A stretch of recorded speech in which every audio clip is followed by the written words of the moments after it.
આપણે સૌ જાણીએ છીએ ગઈકાલે વેરાવળ પોલીસ સ્ટેશન વિસ્તારમાં સોમનાથ ટોકીજ પાસે એક ફાયરિંગનો બનાવ બનેલો હતો.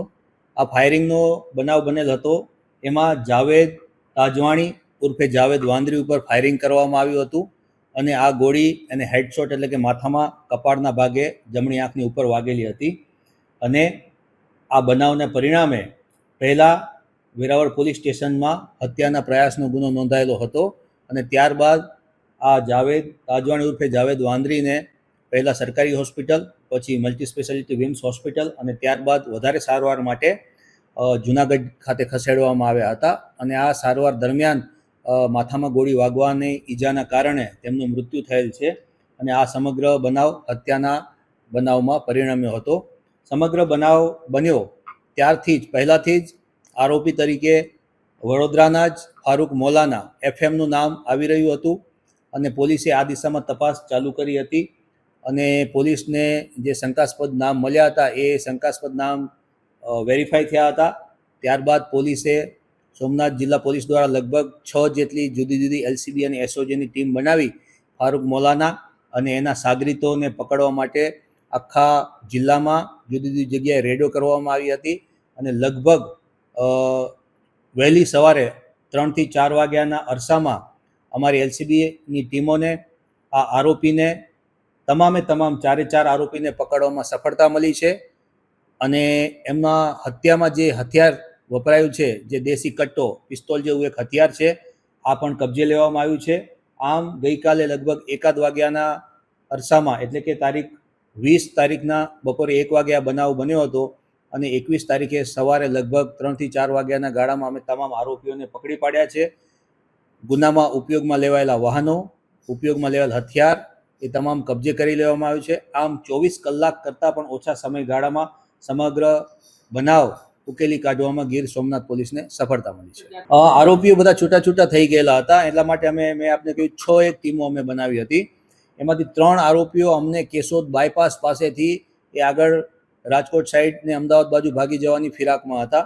તો ત્યાં અમને બાતમી મળી હતી એટલે ટીમ સતત ત્યાં જ એમનો પીછો કરી રહી હતી. એટલે 3 આરોપીઓ પૈકીના ફારૂક મોલાના, અનીસ રહેમાન કુરેશી અને સમીર ઉર્ફે બાલી યુસુફ, આ લોકોને 3ને કેશોદ બાયપાસ પાસેથી અને આરોપી નંબર જે 2 છે, જે જાવેદ ફારૂક મોલાના છે, આને અમે તલાલા પોલીસ સ્ટેશન વિસ્તારના ઉમરેઠી ડેમ જંગલ વિસ્તારમાંથી પકડી પાડ્યો છે. શું કારણ? આ બનાવનું મુખ્ય કારણ આમ તો જે જાવેદ તાજવાણી ઉર્ફે જાવેદ વાંદરી છે એ પહેલાં આ મોલાના છે, એફએમ કહેવાય છે, એફએમ તરીકે કુખ્યા છે વિસ્તારમાં, એની સાથે જ કામગીરીમાં હતો. પછી ઘણા સમયથી બંને વચ્ચે નાના મોટા મનદુખ ચાલી રહ્યા હતા. એમાં જે ચૂંટણી ગઈ એમાં પણ કોને સપોર્ટ કરવો એ બાબતે પણ થોડું મનદુખ હતું. આ ઉપરાંત જે તાત્કાલિક કારણ હતું એ ટ્રાન્સપોર્ટેશનનું કારણ હતું. ફારૂક મોલાનાનો ફિશ સપ્લાયનો આસામ ગુવાહાટી સાઇડ ફિશ સપ્લાયના ટ્રકના કોન્ટ્રાક્ટ ચાલે છે. તો આ કોન્ટ્રાક્ટ આના લગભગ 10-15 વર્ષથી આ કોન્ટ્રાક્ટનું કામ કરે છે. પરંતુ એને એવી માહિતી મળી કે જ્યાં જાવેદ તાજવાણી ઉર્ફે જાવેદ વાંદરી છે એ લોકો પણ આ ટ્રાન્સપોર્ટેશનમાં ફિશ સપ્લાયના ટ્રાન્સપોર્ટેશન ઉદ્યોગમાં આ ઝંપલાવી રહ્યા છે. તેથી એને પોતાનો કોમ્પિટિટર ઊભો થયેલો દેખાઈ રહ્યો હતો. એટલે આ લોકો વચ્ચે આ બાબતે પણ લગભગ છેલ્લા અઠવાડિયાથી નાની મોટી ઘર્ષણ બોલાચાલી થતી હતી કે ભાઈ તું આ ધંધામાં આવીશ તો ફારૂક મોલાનાને એવો ડર હતો કે ભાઈ અમારા ધંધાની જે મોનોપોલી છે એ તૂટી જશે. તો મુખ્ય આ તાત્કાલિક કારણ આ છે.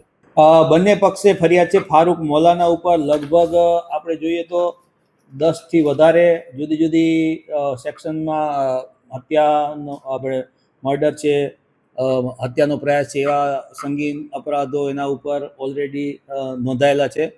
સામે મરણ જનાર વિરુદ્ધમાં પણ ઘણા બધા ગુનાઓ નોંધાયેલા છે અને એ ગુજસી ટોકના પણ આરોપી રહ્યા છે. કોના ભત્રીજાને? ના, એ જ્યારે આ લોકો બીજી પણ એક એફઆઈઆર નોંધાણી છે. એ એફઆઈઆર જેમાં આમાં હત્યાનો પ્રયાસ 307 દાખલ કરી છે. આઈપીસીની જે જૂની કલમ હતી 307 દાખલ કરી. એમાં હાથના ભાગે એને કુવાડી અને તલવાર જેવા ગંભીર પ્રકારના હથિયારોથી ઈજા પહોંચાડવામાં આવી છે. આ બીજી એફઆઈઆર અમે દાખલ કરી છે. એમાં પણ 2 આરોપી છે.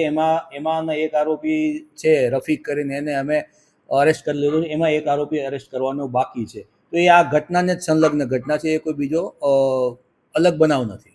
અત્યારે જે અમને પ્રાથમિક દ્રષ્ટિએ માહિતી મળી છે એ આ પ્રકારે છે કે છેલ્લા લગભગ એક વીકમાં જાવેદ તાજવાણી ઉર્ફે જાવેદ વાંદરી અને ઇમરાન ચીપા દ્વારા એક ગુપ્ત મીટિંગ કરવામાં આવી હતી. આ મીટિંગમાં સામે પક્ષે એટલે કે ફારૂક મૌલાનાને એના પક્ષે નુકસાન પહોંચાડવાનું અથવા તો એમને સીધા કરવાનું આ લોકોની એક મીટિંગ ગુપ્ત રીતે મળેલી હતી, એવી અમને અત્યારે બાતમી છે. આ બાતમી સામે ફારૂક મૌલાના અને એ લોકોને મળતા એ લોકો પણ તૈયારીમાં હતા.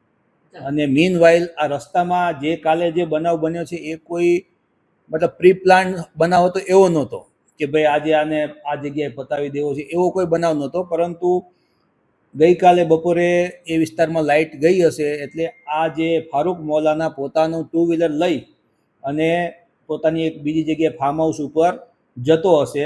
મીન વાઇલ રસ્તામાં એને જાવેદ તાજવાણી ઉર્ફે જાવેદ વાંદરી મળી ગયો. ત્યાં રસ્તામાં થોડીક બોલાચાલી થઈ અને ટ્રાન્સપોર્ટેશન બાબતે ચર્ચા થઈ કે ભાઈ એફએમએ ફારૂક મૌલાનાએ એવું કીધું આને કે ભાઈ તું આ ધંધામાં શા માટે ઉતરી રહ્યો છે, જ્યારે તને ખબર છે આપણે ભેગો સાથે કામ કર્યું છે, તો તું આ ધંધામાં મને નુકસાન થાય એના માટે શું કામ તું કોમ્પિટિશન ઊભું કરવા જઈ રહ્યો છે. 2 જણા વચ્ચે ત્યાં બોલાચાલી થાય છે. બોલાચાલીમાં આની પાસે જે મેં અમને કીધું કે અગાઉની એની પાસે બાતમી હતી કે આ લોકો એમને નુકસાન પહોંચાડી શકે છે શારીરિક રીતે, એટલે આ થોડોક પોતાની તૈયારીમાં હતો અને આ લોકોને પણ એ લોકો જે 8-10 જણા હતા એ તૈયારીમાં હતા કે આ લોકો આપણા પર ગમે ત્યારે હુમલો કરશે. એટલે આને પાસે એ જે દેશી કટ્ટો જે એને પાસે લગભગ 3-1 વર્ષથી લઈને રાખ્યો છે, આ યુપીના કોઈ ગામડામાંથી ખરીદીને આવ્યો છે, એની તપાસ હાલમાં ચાલુમાં છે.